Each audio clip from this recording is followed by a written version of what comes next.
Shalom saudara terkasih, kami buka rekening pelayanan untuk menengok Bapak MKC di Ciamis nanti.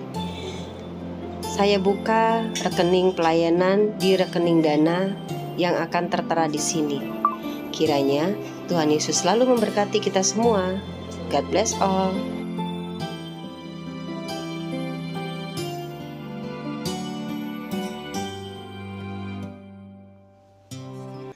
Shalom, saudaraku terkasih di dalam nama Yesus Tuhan. Puji Tuhan, kita kembali berjumpa. Saat saya mau membacakan ini, saat saya mau menyampaikan berita ini, hati saya terguncang. Indonesia kembali berduka. Kembali toleransi terbunuh. Dan kembali toleransi tidak lagi mencerminkan hidup bangsa Indonesia. Lagi dan lagi ibadah kaum minoritas dibubarkan secara paksa. Aku tidak mengerti apakah teguran-teguran yang dahulu tidak cukup untuk mereka. Kali ini Kota Medan menjadi sasaran para pengikut-pengikut intoleransi. Miris dan sedih rasanya. Apapun alasannya, negara ini negara Pancasila, berlandaskan Pancasila dan Undang-Undang Dasar 1945, yang jelas setiap umatnya dilindungi undang-undang untuk beragama dan beribadah. Seperti Bapak yang satu ini. Mencoreng kota Binjai dari kereligiusannya, dari kedamaiannya. Maka oleh karena itu saya tetap sebagaimana yang disampaikan oleh masyarakat dari awal pihak penyelenggara rumah ibadah selalu berbohong. Mohon maaf Pak Sekda, mohon maaf Pak Kapolres, Pak Polsek. Makanya saya tidak mau lagi ikut mediasi, ya, karena udah dibohongi terus. Betul, udah dibohongi terus. Pertemuan pertama cuma dua kata Bang Yunus. Apa kata Bang Yunus? Bang Yunus, mana Bang Yunus? Dua kata, apa itu? Tidak bisa. Itu dua kata pertama, ya. Mereka minta agar sekali aja beribadah. Oke, kami kasih. Tapi apa kenyataannya? Ya, mereka mencari lagi dalil-dalil yang lain, memaksakan. Ya. Ini yang disampaikan masyarakat kepada saya. Saya mohon maaf saudara-saudaraku yang berada di ruko, ya, Pak Kapolsek, Pak Camat, Pak Sedang. Kami ada mediasi lagi. Kami hanya ingin. Apakah pantas seseorang yang mengatasnamakan dirinya beragama melakukan hal seperti ini? Pertanyaannya, mereka membawa kaum yang mana? Bukankah Islam mengajarkan tentang perdamaian dan toleransi yang tinggi?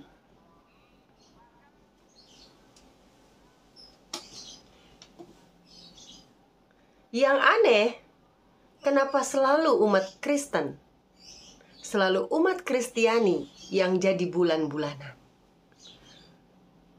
Seperti fobia mendarah daging sampai ke usus. Begitu takutnya terhadap kekristenan. Bicara tentang ketakutan, biasanya ketakutan terjadi karena takut kebenaran terungkap. Apakah demikian? Semakin banyak Anda berbuat seperti ini, semakin banyak kaum Anda bertanya-tanya, wahai Bapak Ibu yang mengatasnamakan agama. Tidak sadarkah kalian dengan apa yang kalian lakukan, justru banyaknya bermunculan lagi dan lagi para murtad-murtad baru. Karena mereka melihat agamanya tidak mencerminkan tentang toleransi, karena agamanya tidak mencerminkan tentang kebaikan, tapi agamanya mencerminkan tentang kekerasan.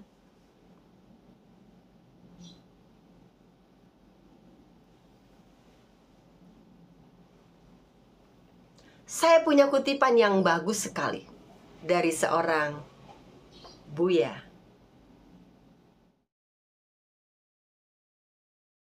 Perjuangkan ingin diterapkan di negara Indonesia ini. Murtad bunuh, berzina rajam, dikubur separuh, dilemparin sampai mati, mencuri potong tangan, tidak sholat bunuh, tidak zakat bunuh, murtad bunuh, habislah.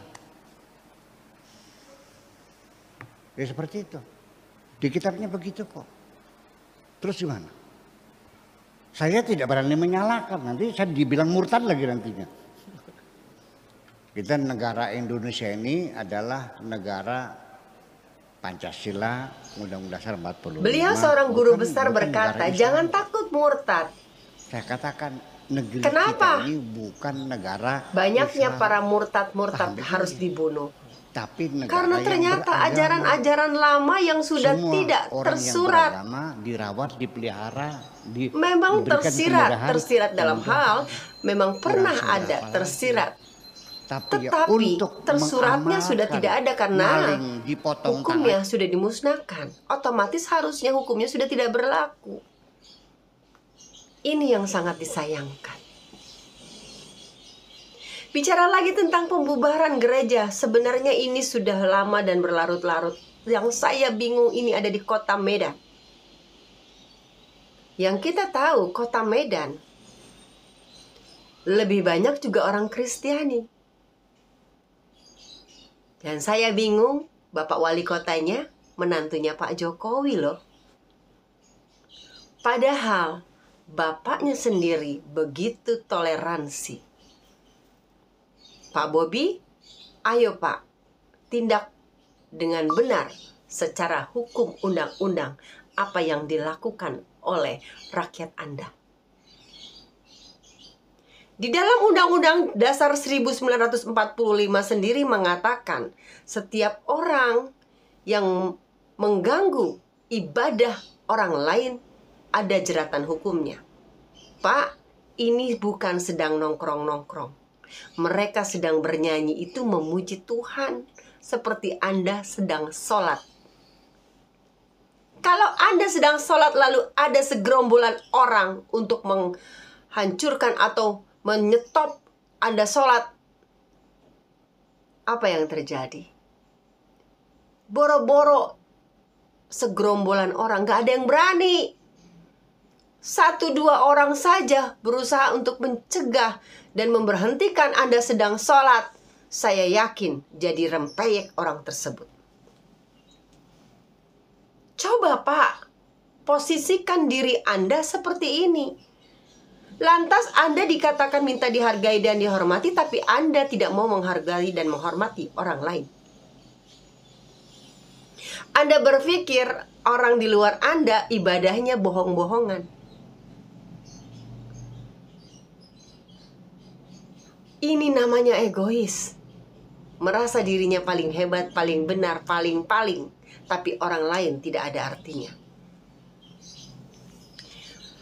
Agama manapun pada saat dia beribadah, Anda harus menghargai dan menghormati. Ini udah kesekian kalinya. Bayangkan, orang sedang menghadap kepada Tuhannya dan memuji-muji Tuhan. Anda dengan gegap gempita, rame-rame, dengan pakai toa, ibu-ibu, dan Anda bawa semua warga. Berteriak-teriak, stop, berhenti, berhenti. Jahat sekali pikiran Anda dan hati Anda semua. Tuhan yang mana yang Anda sembah? Bila Anda saja tidak menghargai orang lain. Ingat, Tuhan tuh maha melihat. Yang berhak menghakimi orang salah atau tidak itu Tuhan. Bukankah sudah banyak sekali bukti bagaimana Tuhan bekerja dalam hidup setiap anak-anak orang yang percaya, yaitu orang-orang Kristen. Kalau kami, di sini ada sang bapak ya, bapak orang gereja, berusaha untuk membela diri. Membela, mempertahankan haknya sebagai seorang PP melarang ibadah. bangsa Indonesia. Nggak ada undang-undangnya itu. Ya, ayo, nggak apa-apa. Bukan melarang. Ayo. Bukan melarang. Sekali lagi, bukan melarang. Bapak dengar ya. Ya, Surat bukan Satpol melarang. PP dengarkan. Surat Ya. Satpol PP dalam poin yang keempat, apabila peringatan ini tidak diindahkan, segala bentuk resiko dan kerugian menjadi tanggung jawab gereja. Bagaimana surat pemerintah seperti itu? Mereka yang ingin bertindak, kita yang Agar menanggung. tidak menjadi masalah, Pak. Ayo sama-sama Pemerintah Kota menanggung. Medan menyiapkan solusi. Bukan Silakan solusi. sama-sama ke sepatu gigi. Pengecut kayak gitu. Ya, bukan pengecut, Pak. Bukan pengecut. Ya, bukan pengecut, Pak. Ya, Bapak Ibu jemaat sama-sama tahu ya. Proses sudah berjalan. Proses sudah berjalan, Pak. Proses sudah berjalan. Ya, tolong sama-sama menghargai. Ya, ketika itu berjalan kita siapkan alternatif tempat yang layak. Aula. Nggak Ya, lebih aula, layak Pak. itu Di dari Kemenak. kuncinya, Pak. Biar tahu Bapak. Ya. Kami pun tahu ini nggak layak. Untuk sementara, Pak. Nggak ada Ketika istilah sementara. izinnya Hampir sedang 1 tahun berproses. kami di sini, Ya, Pak. ketika sedang berproses, Pak. Ya. Kenapa baru sekarang Bapak merasa terganggu? Bukan terganggu, ini solusi, Pak. Bapak Ya, yang di tempat yang terganggu. layak. Ya. Bukan Dengan solusi alasan tahun, ya. tidak ada izin, maka tidak berhak beribadah. Saya sampai malas baca ya. Di sini ada di dalam Detik Sumut ya, Detik Sumatera Utara. Duduk perkara jemaat gereja di Binjai dibubarkan paksa saat beribadah. Bayangkan, dibubarkan paksa. Sedih miris, hati saya sakit sekali.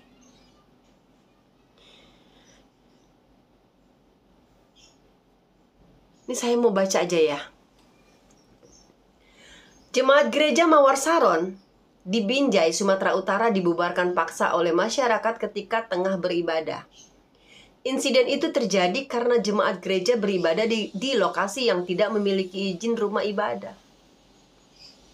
Fakta ini awalnya diungkap Sekretaris Persekutuan Gereja-Gereja di Indonesia atau PGI, Pendeta Hendrik Lokra. Ia menyebut peristiwa itu terjadi pada Jumat 19 Mei 2023 lalu. PGI mengecam keras aksi pembubaran ibadah secara paksa dan provokatif yang dilakukan oleh beberapa kelompok masyarakat. Kata Hendrik Lokra melalui keterangannya dilansir Detik News Kamis 31 Mei 2023 kemarin. Terhadap jemaat gereja Mawar Saron Binjai pada Jumat 19 2023 di Kelurahan Satia, Kecamatan Binjai Kota Binjai, Sumatera Utara, ucapnya. Pendeta Janes Q Padang yang merupakan perwakilan Kristen di Forum Kerukunan Umat Beragama atau FKUB Kota Binjai menjelaskan duduk perkara peristiwa pembubaran paksa itu. Dia menyebut awalnya sekitar 40-an warga yang mengatasnamakan warga lingkungan 1 datang berunjuk rasa saat jemaat GMS sedang beribadah. Warga sekitar yang mengatasnamakan mereka warga Kelurahan Setia lingkungan 1. Ketika mereka datang aksi damai atau unjuk rasa ke tempat, kata Pendeta Janes Q Padang kepada Detik Sumut Kamis kemarin. Saat warga unjuk rasa, Janes dipanggil oleh pihak Kasbangpol Binjai untuk datang ke lokasi. Saat itu warga mempersoalkan tentang keputusan bersama menteri mengenai rumah ibadah. Aduh, selalu saja. Kebetulan kita dipanggil oleh Kasbangpol Binjai. Ada pihak kepolisian, ada lurah. Jadi ketika kita di sana, utamanya tuntutan mereka kenapa tidak sesuai dengan keputusan bersama Menteri 90 pengguna 60 tanda tangan lingkungan, ucapnya. Setelah mendengar tuntutan warga, Janes merasa ada kesalahpahaman mengenai keputusan bersama menteri tersebut. Mengingat lokasi yang digunakan oleh jemaat GMS bukanlah rumah ibadah. Bukanlah rumah ibadah, namun tempat ibadah sementara. Tempat ibadah sementara loh. Mengetahui hal itu, Janis kemudian menelpon perwakilan umat Islam di FKUB untuk memberikan penjelasan kepada masyarakat, mengingat masyarakat yang berunjuk rasa itu merupakan pemeluk agama Islam. Jadi waktu itu kita coba memberikan penjelasan. Saya kemarin itu telepon Ustadz yang merupakan mewakili dari teman kita Muslim di FKUB supaya teman ini menjelaskan. Karena kan masa yang hadir kebetulan teman kita yang Muslim. Jadi teman itu menjelaskan apa bedanya rumah ibadah dan rumah ibadah sementara, atau istilah kita di lapangan tempat ibadah sementara, bebernya.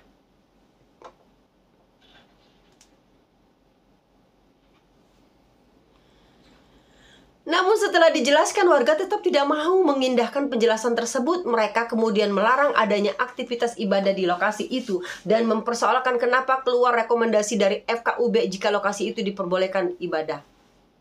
Sakit kepala gak sih? Susah loh kalau ngomong sama orang yang bebal. Disuruh usut sama polisi juga, polisi akan lepasin aja kok.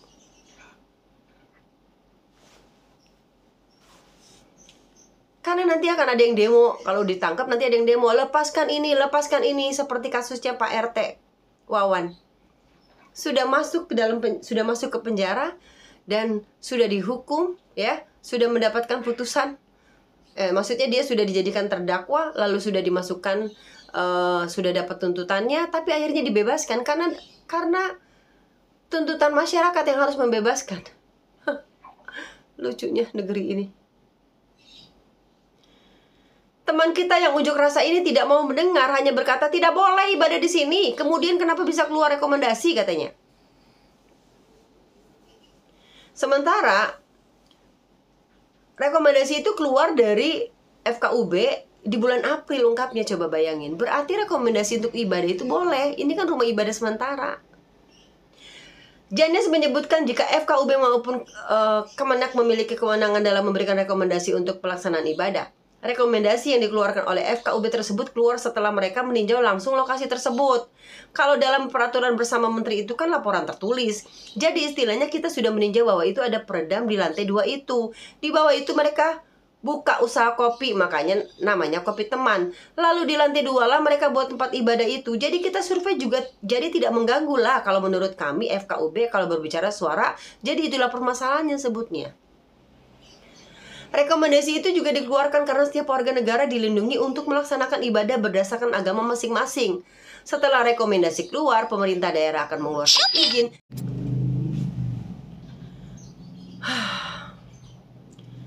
Ketika rapat FKUB selalu berkata bahwa negara melindungi setiap warga masyarakat memeluk agama sesuai agama dan kepercayaan masing-masing. Itu hak asasinya mereka dan itu hak konstitusi yang dilindungi undang-undang, baik FKUB maupun Kemenak. Itu kan semacam rekomendasi. Izin kan bukan kami yang buat. Itu kan pemerintah atas rekomendasi ini, ujarnya. Setelah masalah itu mencuat, FKUB dan bersama beberapa pihak terus melakukan rapat untuk membahas hal itu. Terakhir, rapat dilakukan kemarin bersama Wali Kota Binjai dan keputusan akan dikeluarkan dalam waktu dekat. Jadi saya bisa katakan ya, sebenarnya ini salah sasaran ya. Orang yang nyuruh ini salah sasaran. Saya yakin ya. Ini masyarakat ini yang mengatasnamakan rakyat, nggak mungkin dia bergerak sendiri tanpa ada yang mengkomando. Ini salah sasaran.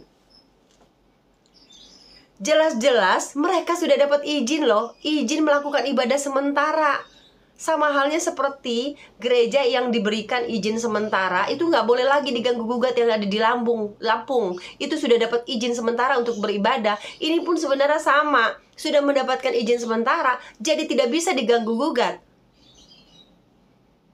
Jadi selayaknya tolong ya Pak ya, ini orang-orang yang ngeyel tidak mau mendengar, tindak lanjuti aja secara hukum. Berapa orang, ada perempuan ya, tangkepin aja semuanya biar jerak. Kalau mereka tidak tetap ngeyel, lucu kan? Padahal yang mereka hadapi sesama muslim loh. Orang FKUB kan juga orang muslim dan mereka menjelaskan duduk perkaranya. Tapi mereka ini, masyarakat yang gerombolan ini tidak mau peduli. Parahnya kan? Jadi saya bisa katakan harus tegas hukum di Indonesia dong Pak Polisi. Jangan tumbang pilih. Kalau tangkap yang bersalah, tangkap udah. Kadang-kadang harus ditangkap supaya orang jerak. Bagaimana kita bisa menjunjung tinggi toleransi di dalam bangsa Indonesia ini kalau begini terus setiap hari gitu loh. Saya katakan setiap hari, saya yakin setiap hari ada saja yang selalu berbuat seperti ini. Intoleransi itu jangan dihidupkan dan jangan dipupuk. Tapi toleransi yang harus dipupuk dalam negeri tercinta ini. Dimulai dari mana? Dimulai dari anak-anak kita. Siapa yang mulai? Ya kita sebagai orang tua. Mau kamu Kristen, Hindu, Buddha, Islam, Konghucu, tanamkan toleransi dalam otak anak-anak Anda. Bahwa manusia hakikatnya adalah sama di mata Tuhan. Supaya mereka besar nanti tidak menjadi intoleran. Kalau dari kecil mereka dipupuk untuk mencintai dan menghormati manusia lainnya, seperti yang Buya katakan, prinsipnya adalah mencintai dulu kemanusiaan gitu. Apa susahnya sih mencintai saling mencintai sesama manusia? Jangan melihat agamanya. Karena kalau sudah ada kepupuk rasa cinta kepada sesama manusia, mereka tidak akan lihat baju yang dipakai. Ayo loh bangsa Indonesia, bangun dan bangkit. Bangsa Indonesia, saya katakan bangsa Indonesia, ya, beragam-ragam pulau, Bhinneka Tunggal Ika, berbeda-beda tapi tetap satu. Satu untuk apa? Satu untuk Indonesia tercinta, negeri pertiwi ini. Tanamkan dari kecil dong toleransi buat anak-anak Anda. Saya baru dapat laporan dari anak saya. Dia kan sendirian nih yang Kristen di dalam sekolah, kelas. Kok bisa ya seorang guru agama Islam ngomongnya begini? Karena dia ada di dalam kelas, lagi belajar agama Islam, dan dia bisa bilang begini. Apa ada ya pelajarannya? Saya yakin nggak ada tuh pelajarannya. Dia bilang gini, anak-anak sebenarnya Tuhan Yesus itu nggak ada. Yang benar-benar ada cuma Allah, nggak ada tuh Tuhan Yesus. Ini kan tak penanaman yang salah.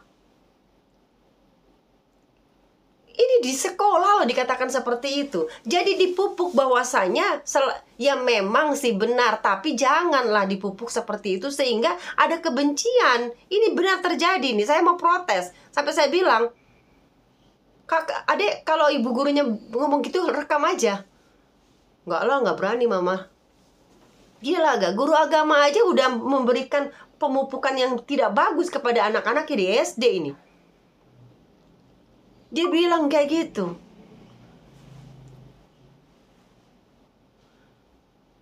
Harusnya saya rasa ya, tanamkan adik-adik di mata Allah, semua manusia itu sama.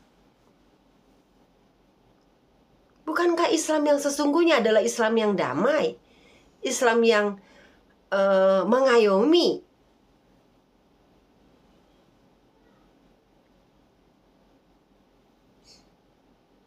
Kalau kayak gini seperti rasa ketakutan yang luar biasa untuk setiap orang.